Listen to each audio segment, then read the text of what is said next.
good morning, good afternoon, and good evening to you all the way across the world with fabulous and amazing Cristina Davy and myself, also fabulous and amazing Olga Geidane.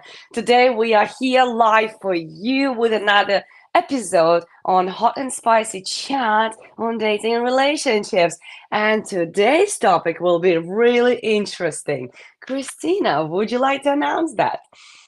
Absolutely. So today we're talking about how to approach breakup and how to manage it. It's a painful time to go through. We all, at one point or another, or majority of us anyway, had to go through, breaking up. Even if it's like sometimes it's with a friend, right? Not just with a partner in an intimate relationship, and it's really hard. What do you think about breaking up, Olga? What do you think comes first, when you like deciding to, what kind of emotions come first, when you decide to break up? Naturally, Christina, what emotions we have on a breakup is typically would be anger, disappointment, will be frustration, will be anything negative. Because people wouldn't break up when everything, yeah, exactly, right, that sort of energy. People normally don't break up because everything is fantastic and amazing, right? It's not the case. But I would always say the way how you approach it will not only help you to navigate that, but also make you a better person going forward. And breakup sometimes can be even more useful than the entire relationship. Right? I know it sounds Mm, shocking, but when you approach a breakup time from a different perspective than just anger, just frustration, just negativity, and when you approach that from perspective of what can I learn? How can I utilize this time to become a brand new person in preparation to leave this relationship? It could be also a job. It could be also any other environment, as you said rightly, Christina. It could be also friendship.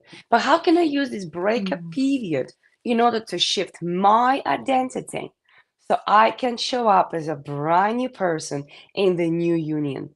And I think when we approach mm, breakup from that perspective, then it becomes a pool of wisdom and knowledge for ourselves. Rather, looking at a person, blaming them, and saying it's all their fault and stuff like that. So I would like to start with saying, take responsibility. Ooh, yeah, I like that. Take responsibility. That I like that. That sounds really good. I think we're not used to think that way because we're not Mm, educated or programmed or raised culturally, right, in our family to navigate the breakup like that. Usually, we tend to look at the breakup as a loss. I just lost my source of love, my source of security, my mm, source of knowing there's someone there, support, right? My source of everything that's important to me is no longer there, right? And mm, financially, sometimes there's a big stretch as well. Like you don't know, you know how much it's going to cost you, or you're going to leave. It's like a complete change of lifestyle for most people, right? And then it comes with friends that you might lose friends. You're friends with like family members of his or hers, right? Or you used to go out with certain people as a couple, and now all of a sudden you're not. So we are focusing on everything that's no longer going to be there, and that perception of loss is going to, the more we focus on it, the mm, more painful it's going to be. But I like what you said. I think when we are looking at it, and we approach it with, well, this is an opportunity to have a new beginning. I'm closing this chapter to really have the opportunity to actually create what I've been asking for so many years. Because if you think about it, one realization that I had when I was with my ex-husband was that I've been asking for a relationship that I mm. actually couldn't sustain myself and couldn't sustain it with him, There we right? go. But I didn't have Mhm. that awareness at the time. I had to go invest in myself and learn a whole bunch of other skills in order for me to get Yeah. there, right? But I've been like, I was like, hey, it's like imagine cooking a soup, right? You cook a soup and you want to make chicken noodle soup with veggies, but the ingredients are beef and rice, right? Yeah. So I was, the beef and he was the rice, and we're trying to make chicken noodle soup. And he was like, "What?" So, sometimes if we are starting all over again, we spend some time, by ourselves. We have the opportunity to redefine and understand, well, what is that I really want now that I Hmm. have the opportunity to have a new beginning. What is it that I really is really important? What are some of my uh, treasured rules, values that I would like someone else to have? Because people talk about, having similar values all the time, but it's not that the values could be similar, but the rules of what has to happen to have those values could be completely different. And often people don't have the awareness of knowledge or understanding that. They think like, oh, what change? I thought you had family values as well. I thought loyalty meant the same thing for you. No, loyalty for me means something completely different. Oh no. And here's a conflict. So yeah, I love it. I love what you said, and I totally agree with you. It's so powerful, Christina, and thank you so much for highlighting so many things. First of all, I would love to highlight and reiterate what you said about the loss, right? Let's think about the weight loss.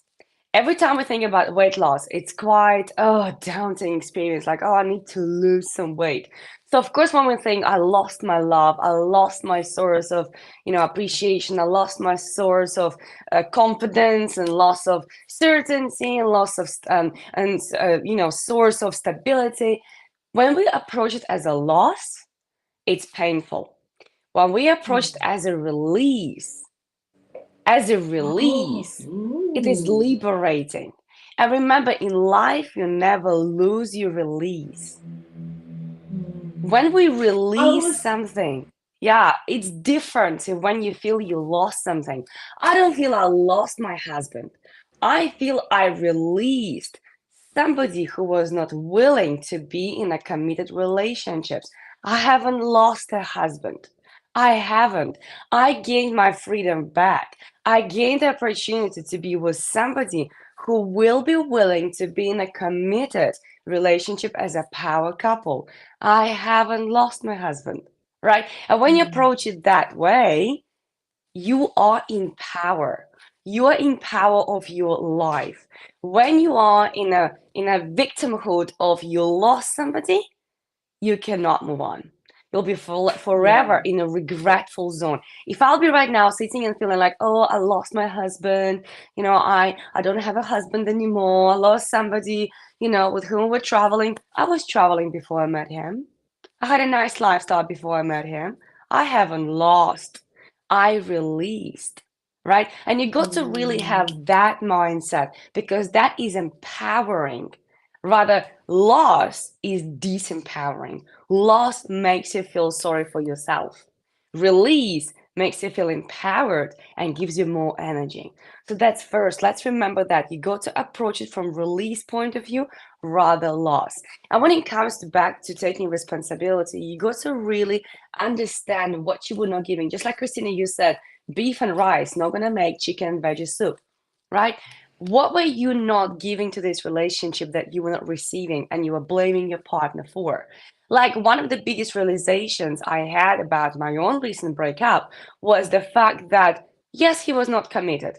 Yes, he was actually never really committed during this entire 3 year relationships, right?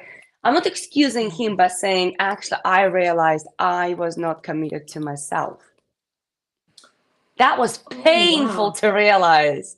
That was painful to realize when I asked myself, okay, him not being committed to me, what is that mirroring for myself? That I was not Mm, committed to myself. During this time, I was not committed to my dreams. I was not committed to my career. And I'm like, hey, of course he was mirroring that to me. So as much I'm not disregarding or excusing his behavior, cheating around, sleeping with multiple women across multiple countries, right? That's his job to deal with that. That's his karma. But he was perfect mirror perfect, beautiful mirror of what I was not giving to myself. That I was cheating. I was cheating myself because I was falling in love with potential of this relationship rather with the actual relationship. Right? So whilst he was cheating on me, I Oh, was let's cheating. highlight that Right? again. Let's highlight that. Yes, Okay, the exactly. Where's my highlighter? potential. Oh my Exactly. God, that is so juicy, Right? so big. Like you just nail it. Yes, how many times do we just hope it's gonna get better rather than I just know. do the things, commit to doing the things that are going to get that relationship Absolutely. better? Oh, Absolutely. yes, Yes, 100%. exactly. How many times we're telling ourselves, well, I see that person can be. I see that Mm, person can be so and so. Did they show they are? No. But you, in your little human brain, telling yourself, lying to yourself, I know they can be. And this is painful. It is painful to realize you're lying to yourself. So, again, yeah, am I yeah, excusing him? No. I am taking responsibility that I was lying to myself. That is mm, empowering. Blaming yeah. him and telling me that, oh my God, I'm such a, look at me, I'm a victim. He was cheating on me. Well, girl, you were cheating yourself. You were cheating yourself. You fall in love with the potential rather seeing the actual actions, actual behavior and stuff like that. You got to be And responsible for that. yeah, I admire so much on how you navigated this, and it's a true mirror of all the investment, the Mm, time, the personal development that you put in the books that you read, and all the programs and coaches you have hired because absolutely. we don't always we don't come equipped with the tools Mm, and the resourceful mindset to support us in those times. Most of the time, people use anger, betrayal, and hurt to support themselves to move away from a person. It's the worst thing you can do to yourself. Okay, the worst thing to not forgive your ex, okay, and let go, as you say, releasing, right, releasing him, okay, because if you are looking at it as a loss, and if you need to use anger to don't go back, what's going to happen is that is your emotional home.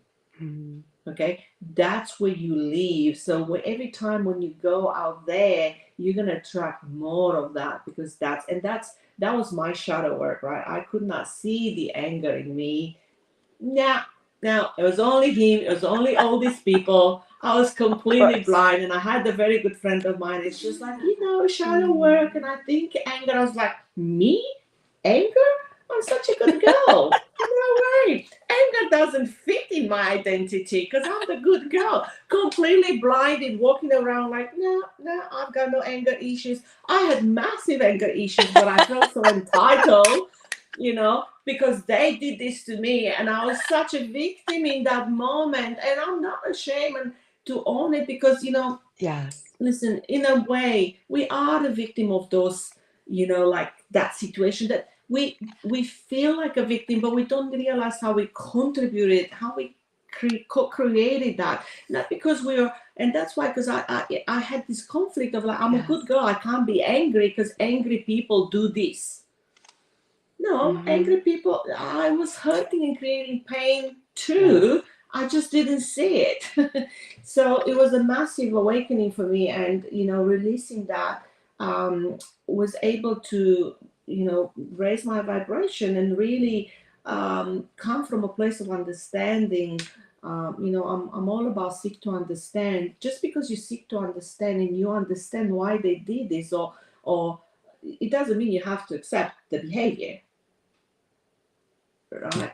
True So that. you can still move on, but by understanding the behavior, then you can also release easier, and therefore, ta-da, then you go out there and you live your life without the heaviness of the hurt and the pain and the shame and the guilt and the fear and the anger and the betrayal and everything else that comes with it. Yeah. So, um, again, I truly admire what you're doing and how you're navigating this divorce.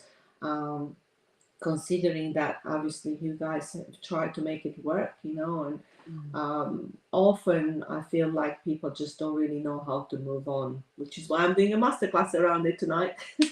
Oh, oh, oh! And this is exciting news, by the way, really exciting news. In fact, a part of Masterclass today, Christina has really amazing programs. I got to say, Christina, you are amazing at what you do. You really are. And you got to Oh, own it. You thank got to you. wear that crown of awesomeness. Seriously. Any single lady out here, go and reach out to Christina right now. She has a very special group for you single people that actually are willing to go into a relationship, for you to release what stops you from getting into a relationship and to have the best relationship of your lifetime. So Christina, I just had to say it right here. But what about the masterclass today? Please share some details. So it starts at 7:30 tonight. It's Sydney time, and it ends at 9 o'clock. If you're going through a breakup right now, if you're thinking to break up, maybe you are with one foot through the door. If you feel like you just simply can't move on from your ex, please join. I'm going to give you some tips on how to navigate that better, and also we'll do a beautiful meditation at the end to support your subconscious mind moving forward. But if you are considering making your relationship work, if you want to build more intimacy, if you want to see if you tried everything, right, then please reach out to Olga. She is absolutely brilliant in supporting couples, really, really connect again and overcome infidelity, overcome conflict values, overcome, Mm. incompatibility, the perception of incompatibility as well. So she will invite you in her groups, in her programs, and simply Mm. just one call, right? One call could Mm. completely change your perspective on how to navigate, your relationship. So make sure if you're looking to improve your mindset, change your mindset, if you're into public speaking. I mean, I learned so much from all guys, not even funny. So please make sure you reach out. Thank you so much for being here. We love having you every single week. And Olga, I totally love being here with you. You are absolutely awesome, and I'm so grateful for doing this together. Oh, thank you, Christina. It's such a pleasure doing this on a weekly basis, and I'm looking forward to our next episode next week. Please tune in. Please share today's episode with your loved ones so they can know and be aware how to approach breakup differently. Nearly lost my voice. And how to manage it. See you next